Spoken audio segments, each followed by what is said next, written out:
I'm delighted to say that all 4 projects are sustainable and still running today. Now I'd like to turn your attention to our local portfolio. Last year we ran the consulting project, the venue project and the cookbook project. This year the consulting project has worked with 3 local businesses, helping them attract and engage the student community by holding focus groups and forums. The venue project has also continued working with the local NEETs organisation, helping 6 unemployed individuals by teaching them the soft skills that they lack to find employment in Durham. And finally, the cookbook project, our commercial project. This year, we are looking to publish in 2013 and have it for a reasonable £15. And I'd now like to introduce our 3 new international projects that Jen will be giving you the background to. So this is Jennifer and I'm the project leader for Aspire to Inspire. For some of Enactus Durham's members being from Kenya, they wanted to make a difference in their own country. This year we have started our Aspire to Inspire project, which aims to help educate teenagers in Kibera, Kenya. Kibera has obtained the reputation of the worst slum in Africa, with a high unemployment rate being estimated at 50%. We performed a detailed needs assessment, asking local teenagers what skills and opportunities they think they're lacking. From this, we recognize that their needs are a lack of education and lack of business experience. We partnered with the Kibera Implementers Foundation, who works with 15 to 18 years old in the Kibera slum. They helped us identify 250 students who were in need of our help. We prepared and delivered 7 workshops to 7 mentors in the foundation, and these sessions covered simple business and economic concepts such as profit and loss and idea generation. By transferring the knowledge to the mentors, they have in turn taught the 250 students. We chose the trainer-trainer approach because it is by far the most impactful and effective approach. The workshop curriculum focused on core interpersonal and business skills, aiming to build confidence for the students as well as empowering them to be able to start their own business and thus get out of the poverty cycle. One business concept we chose to incorporate was corporate social responsibility, as we wanted to reinforce the idea of the importance of giving back to society. We have evaluated our impact by using follow-up surveys and testimonials. By participating in our project, all of the students have increased their quality of life. They have more positive attitudes, increased confidence, and new aspirations. The mentors and students all now have the capacity to take responsibility for their own long-term success. However, we want to empower them with practical business experience as well. The students are currently taking part in a business competition where they will pitch ideas and put their newfound skills into practice. The mentors already have the materials and skills to deliver more workshops to more students, which shows that this model is expandable and sustainable. This year, we have inspired 250 students with new aspirations.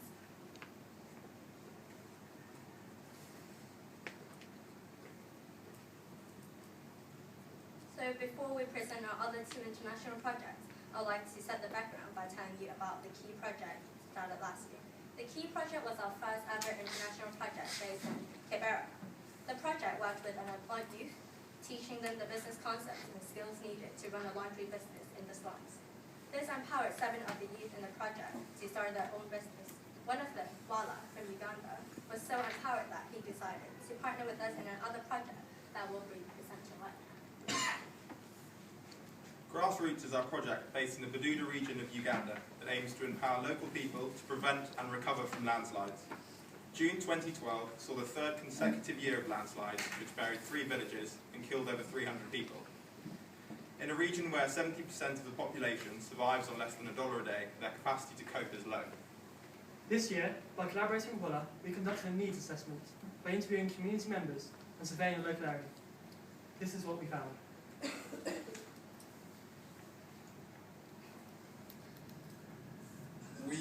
Most of the people who are around here are now in camps across the valley, just where I'm looking at across. So our prayer is to especially the international community. These people are settled temporarily in tents, and these tents cannot take them long. You can see now that this place is wasted place. There's no farming which can go on here. The information was collated in a detailed research report which highlights the clear needs of the community. Some communities have lost everything: their houses, their agricultural livelihoods, and even some their families. How could we prevent further landslides and in doing so help to break a cycle of poverty with a community-driven and sustainable system?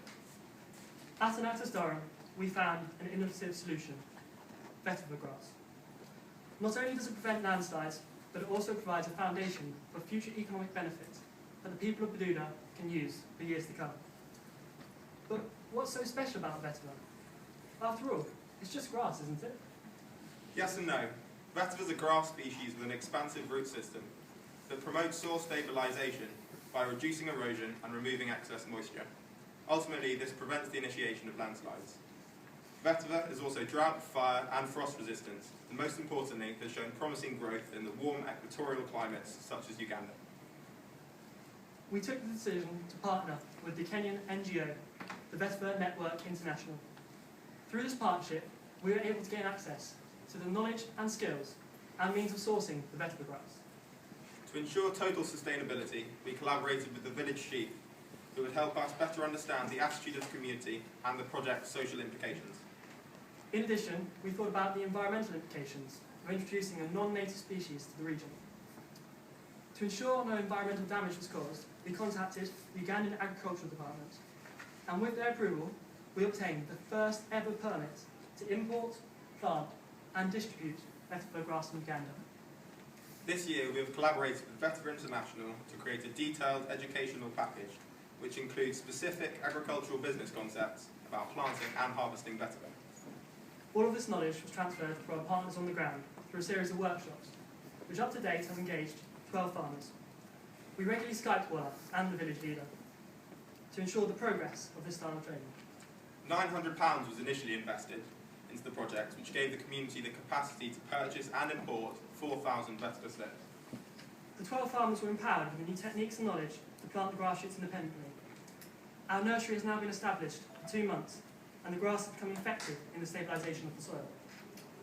In 2 weeks' time, the grass will be ready for harvesting and replanting on the slopes in Mr. Brits.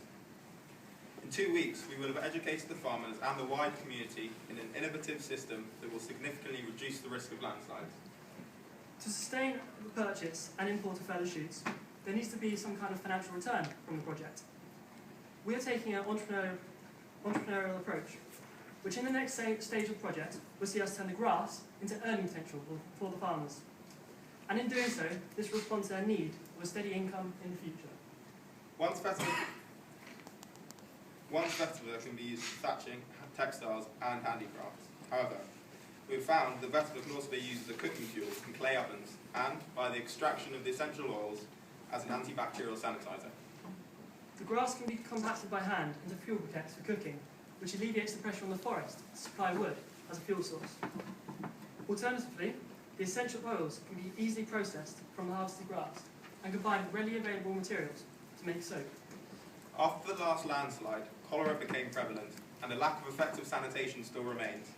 The natural antibacterial properties of vetiver oil make it a good barrier against pathogenic disease. Once the grass is long enough, it will be harvested and provide 12 farmers with a new income stream and increased standard of living by selling the fuel briquettes and the soaps in the community. Walla has already been empowered with the relevant knowledge from his involvement in the Key project. He has begun to transfer his business and economic concepts that he learnt that would aid the marketing and sale of the vetiver briquettes and the soap wash. Long-term empowerment reduces the community's reliance on us, and it increases the project's sustainability. This year, we have empowered 12 farmers with new agricultural concepts and provided an innovative solution to improve the lives of over 3,000 people by protecting them in the future from landslides. A brighter future for the people of Uganda has its roots in vetiver.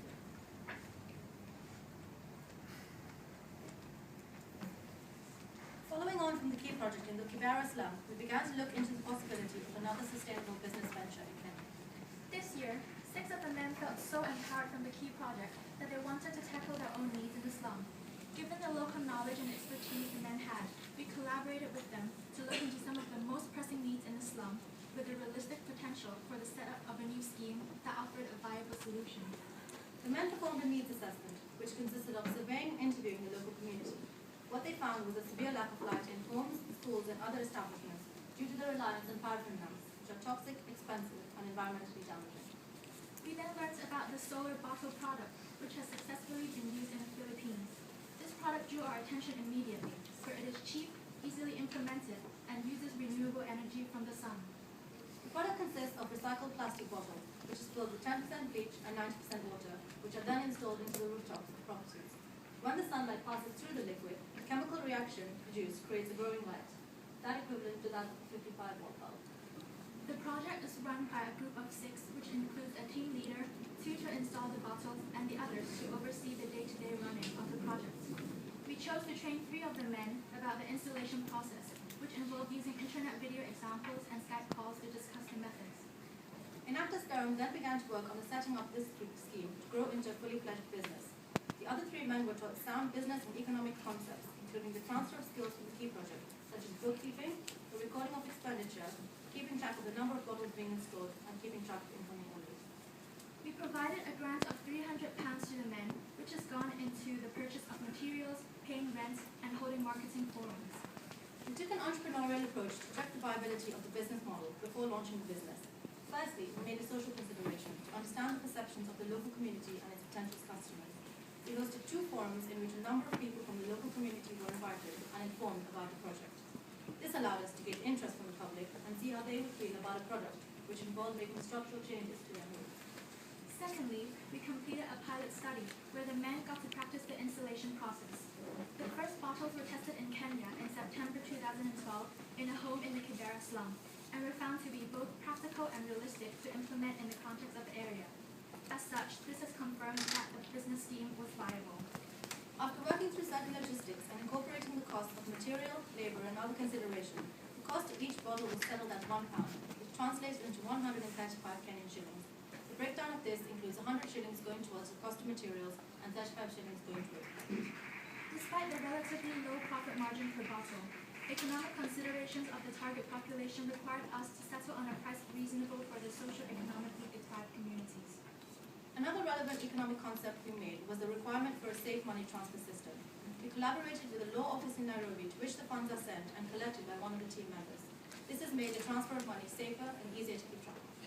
This increased the credibility of the business, but the men wanted to do even more. With their new marketing and business knowledge, they were empowered to make their own independent decisions.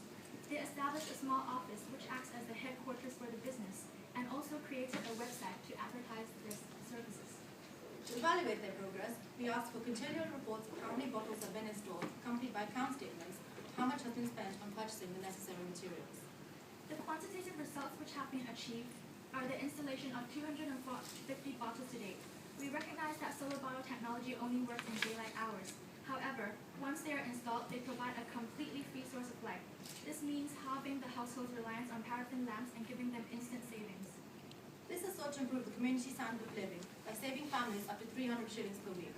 Quality of life can also be said to be improved for the 100 people whose homes now have solar bottles, as they are able to have a safer and healthier source of light, which eases the doing of day-to-day tasks such as cooking and cleaning. As for the 6 solar bottle entrepreneurs, their income have increased by 25 to 30% each, which has increased their standard of living. They have said that this will go into their personal savings, from which they hope to save for education, or perhaps to eventually earn enough to move to larger homes, which could increase their quality of life. Enactus Durham has sought sponsorship funding from 8 private sources who have committed to making monthly payments of £130 for the next year.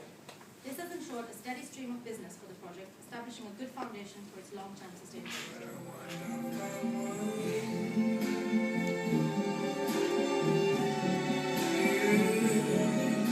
I think to myself, what a wonderful